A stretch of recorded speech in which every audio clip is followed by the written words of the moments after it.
With the dawn of a new age coming for the people of the Northwest Commonwealth, the I-5 Caravan Company would finally lay down its arms, draw its roots, and help to return civilization to this patch of lawless frontier. Though many of its originators would lay at rest in the dirt of this new land, those lucky few who survived long enough to found the NCR's first township of Hoskins Edge would bring about the beginning of a period of peace.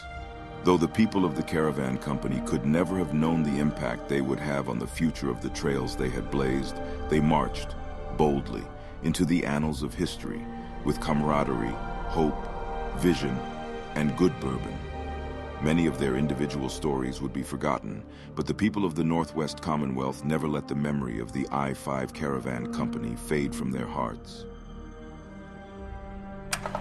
Redford Dam was never to be recovered again after its accidental destruction at the hands of Henry Corvden. Its vast capabilities for the generation of power left cast to pieces at the feet of humanity over the squabbling of two petty tribes, NCR and Brotherhood of Steel.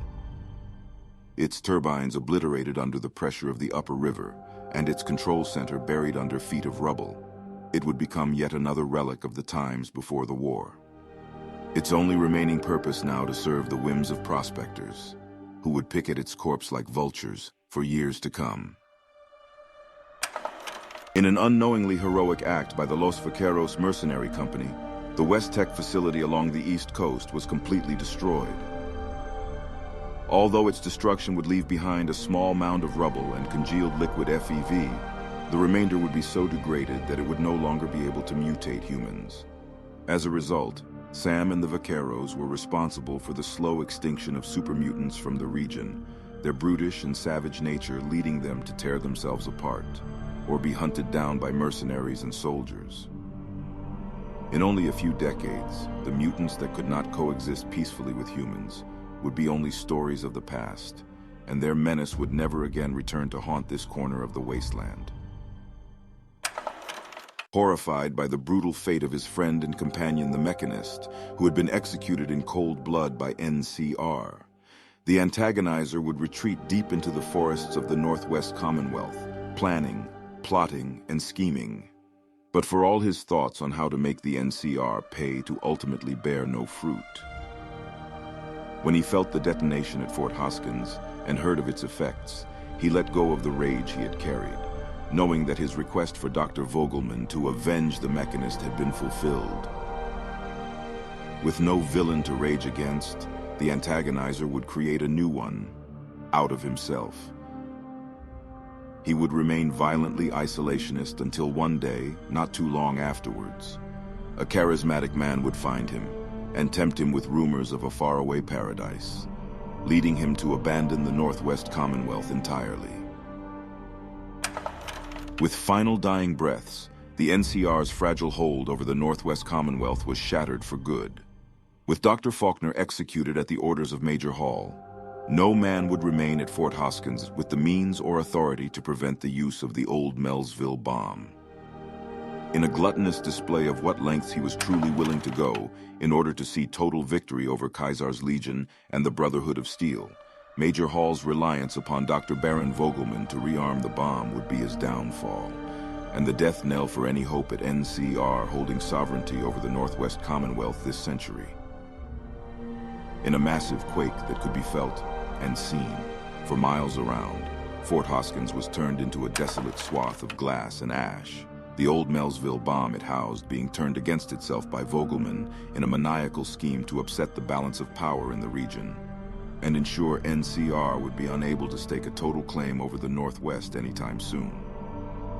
As Kaiser and the Malpais legate assaulted Hoover Dam for the first time less than 2 years after the bomb's detonation, NCR would devote no further efforts to taking control of the frontier for a long time. No rescue would come for the survivors of the disaster at Fort Hoskins, and no reinforcement would descend to help the people of Hoskins Edge rebuild. Instead, the bear now facing to the east, for its greatest challenges were yet to come. The town of Hope, ravaged and desecrated by the hounds of Caesar's Legion, would never recover from the damage dealt when Legate Arceus arrived in the Northwest Commonwealth, though the bones strung up in the town would be laid to rest by NCR a few weeks after the end of the war. Hope's streets would remain empty forevermore, left as a solemn memorial and reminder of the consequences of war. However, as time dragged on and the Commonwealth recovered from the battles that tore at its land, the people of the wasteland would come to see the old ruins of Hope as a beacon of light in the wasteland, and a symbol that despite insurmountable odds, the will of a people that stand together can never truly be broken. With the frumentarious Alexander ignoring their final pleas for a chance at survival, the residents of Vault 88 died in a horrific slaughter. Though they attempted to mount a small defense after their doors were forcibly broken apart and charged through by the remnant soldiers, they were unsuccessful, and the small community in the vault that had survived for almost 200 years would be shattered. Where they held out hope for their wasteland-braving heroes to come home, Vincent, Lucas, and Stephen would never return to save them. As the Gek housed within was stolen, its people massacred or enslaved, and the entryway caved in, the vault became nothing more than a deep, dark grave. Ghosts of its once thriving people, the only beings that would ever again occupy its halls. Choking out apologies to ghosts in his final dying breaths, the guardian of the old Melville bomb would struggle to pull from the chassis of his power armor an aging photograph of the woman and child he had left behind in Shady Sands for work so many years ago, to look upon it in his last moments. Brutally executed in the NCR's unrelenting crusade for total domination over the region, the story of his origins would be lost, along with his memory, as the purpose he had devoted himself to for so long was torn from him. Old Melville would become merely another half-ruined town on the edge of the world where prospectors would come to pick over its remains, each passing day marking one day closer to the moment the town would be utterly forgotten, along with the terrible secret it once held, and the man who sacrificed everything to protect others from it. Jacob Miller, the old desert ranger who had once stood proud at the foot of the flag of the two-headed bear, was now left to shame, regret, and disillusionment. For the first time, seeing the abominable hunger of NCR for what it truly was due to the actions of Major Leonard Hall, he would fall sick with disgust at the reckless behavior of the Army, unable to stand for the bear any longer. Leaving behind his post, he would vanish himself into the long-forgotten roads, stretching north into the remains of what was once Canada, allowing himself to become just another casualty in the disaster at Fort Hoskins, never to be seen again. The man known to some as Alexander Wilkinson had seen the writing on the wall when it came to the fate of Arceus's legion in the northwest, and as he saw vertibirds crest the mountains in their final attack of the compound, he knew the fates of his masters were sealed. Casting down the crimson he had found himself wearing for so many years, and at the expense of so many friends, he finally found within himself the strength to be free. Mounting up on his old hog and cranking the engine rough, Wilkinson would turn his wheel toward the rising sun in the east and blaze a new trail of his own, disappearing from the region with nothing but the clothes on his back and an old holotape of pre-war ballads. With his mission far from complete, Elder Warlith Maxey would be laid to rest alongside two agents of his people's age-old enemy.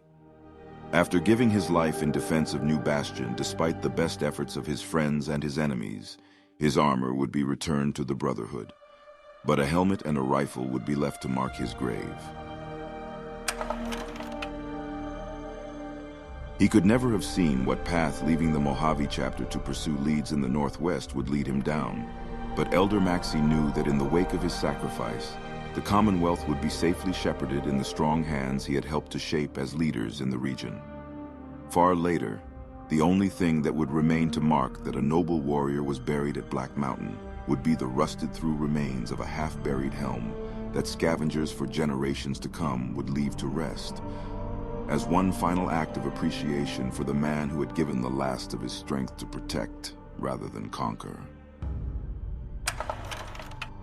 Having concluded their business in the Northwest Commonwealth, and knowing that no reinforcements from the new California Republic were coming, Sergeant Colby Slater, and the remaining few soldiers from Major Walson's original battalion of men sent to tame the frontier would gather their equipment and begin the slow, dreadful march south, attempting to find their way home and struggling through the dead of winter the entire way. Unfortunately, with the decision made in the dead of winter, several of the struggling team would not make it the distance back to New California without the support of a caravan or travel supplies. Succumbing one by one to frostbite and exposure, the remainder of the Northwest Commonwealth's 2nd Recon Squad would limp home to no great applause. After only a couple of months to recover, they would find new deployment yet again, though the men who had found in themselves brotherhood on the frontier would be split up by their new assignments until the First Battle of Hoover Dam in the following year.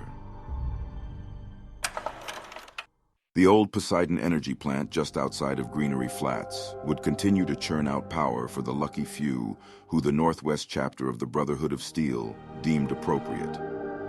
But in the months after the dissolution of the Legion, as the threat of raiders became less prevalent, the new elder would make the decision to reroute enough power from the site to share between New Bastion and the free town of Hoskins Edge. However, in an unexpected turn of events, the power plant would find itself suddenly without its guardians. In a ruthless display of firepower and might, the few remaining men of the Brotherhood who stood watch at the plant would be torn through by an unknown foe, and the rest of the region would soon after find themselves without power. But by the time they had traveled all the way down to the plant, whoever was responsible was long gone. Nothing other than plasma burns and ash remained in their wake. Technicians had discovered power was rerouted to the western border of the Commonwealth, but no answers would ever be found as to who was responsible. The town of New Bastion grew to become an economic center in the Northwest Commonwealth and would remain so for years to come, as gradually it became a place of work for mercenaries, couriers, and all manner of wasteland wanderers. Sam Richards, the android who had decided to live by the torch laid down by his creator James, would live on for many years and have many more adventures, before one day his systems would find themselves destroyed beyond function. On the day of his final synthetic breath, it would go into myth that he brought down 100 men in a final stand, seeking revenge for something no one could agree on the cause of. The Vaqueros, even without their fearless leader, would stand by what they had created in the Commonwealth, and over time become a force for peacekeeping, wandering lawmen, that even as they eventually left New Bastion, they would seek troubled places in the wasteland and bring them medicine, food, and wild justice. No one could say after it all what came of the others. Paulie, Patrick, Otto, Kishi. But one thing was for certain. Not only had they left their mark in the longest surviving frontier holding in the Northwest, but they had gone down in history just the same. Each man known for the speed of their pull and the lives they would save. Far away from the Northwest Commonwealth and deep in the heights of the Rocky Mountains, the lone avenging gunman Joel Elsh would finally find the mark he had been hunting ever since leaving behind his closest friends and companions in Hoskins Edge so long ago. Following the tread of tires through the treacherous mountain paths to a peak where the man he hunted had finally been tracked down, Elsh brought with him only fire, justice, and finality to the final moment that he called out in the darkness for his old friend turned traitor, Alexander Wilkinson. There were quiet words exchanged between the two old friends under a clear and cold night sky. And beside the fire that Wilkinson had made, 2 shots from 2 revolvers rang out and echoed through the mountains for miles around, like the final beat of a drum that had haunted Wilkinson for the years since he'd left the Commonwealth. When the sun rose, only Joel made his way down from that peak, where he left the fire burning beside the sturdy motorcycle that had brought the old Frumentorius all this way. Within the remnants of the Northwest chapter of the Brotherhood of Steel, in the absence of leadership, Jim McKinley would find himself forced into a position of leadership as he became one of the few men that the last of the chapter could rally behind, as far away the Mojave chapter, from which this splinter group had originally come, succumbed to the overwhelming forces of NCR at Helios 1 during Operation Sunburst.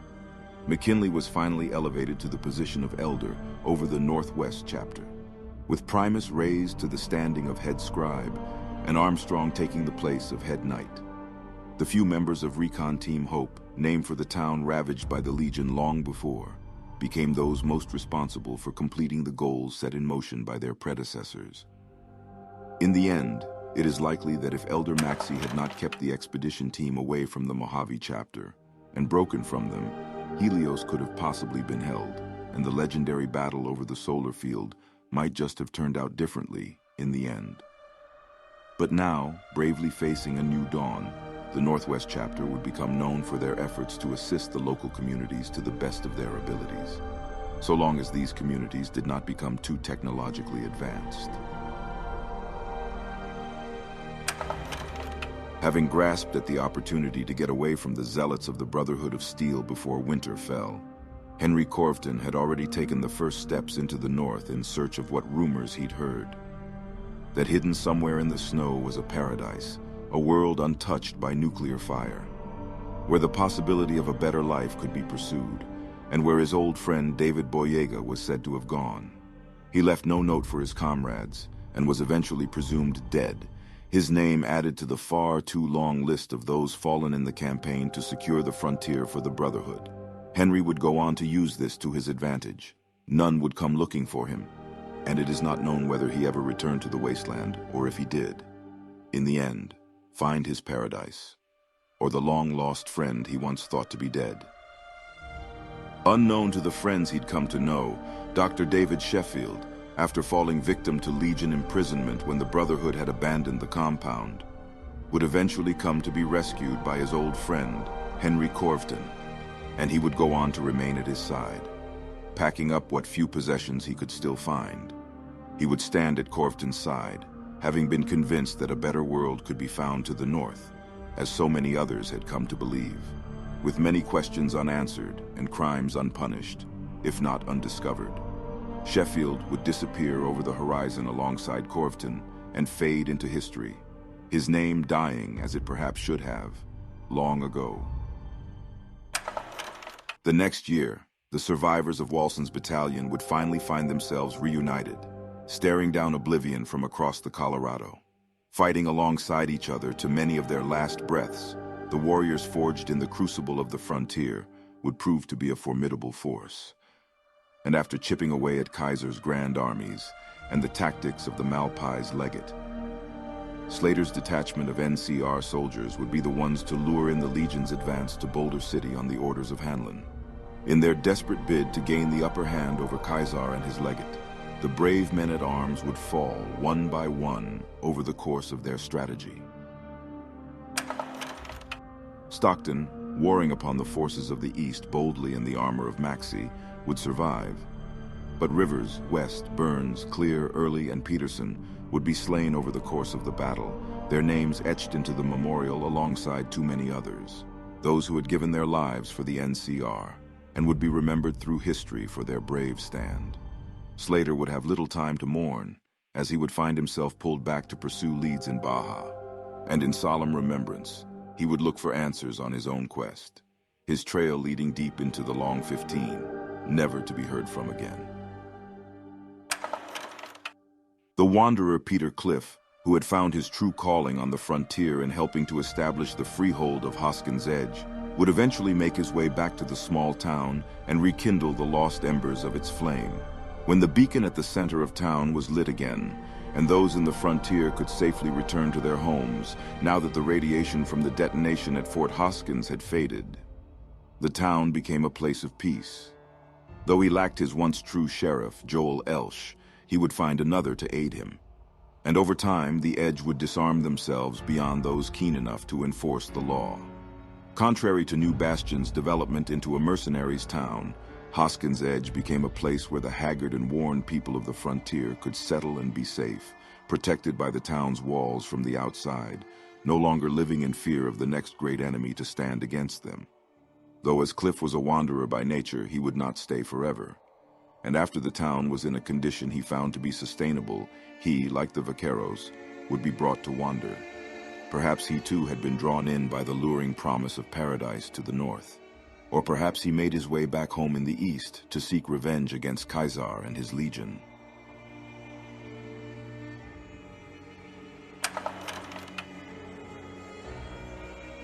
And at the end of it all, the raider boss known as King would live on, in small patches here and there at first, and then in greater swaths of men.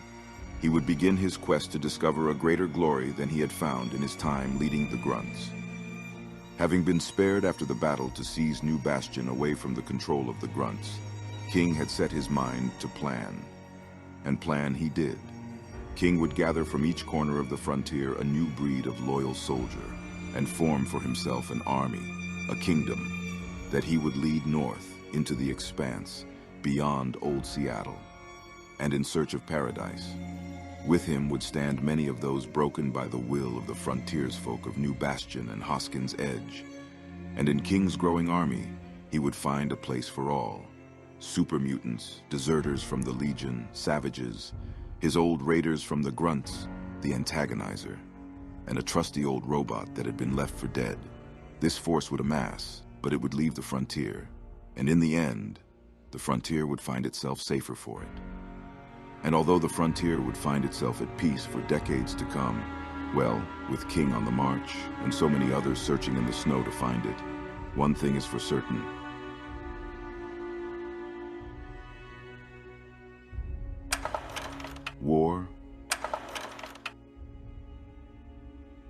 War never changes.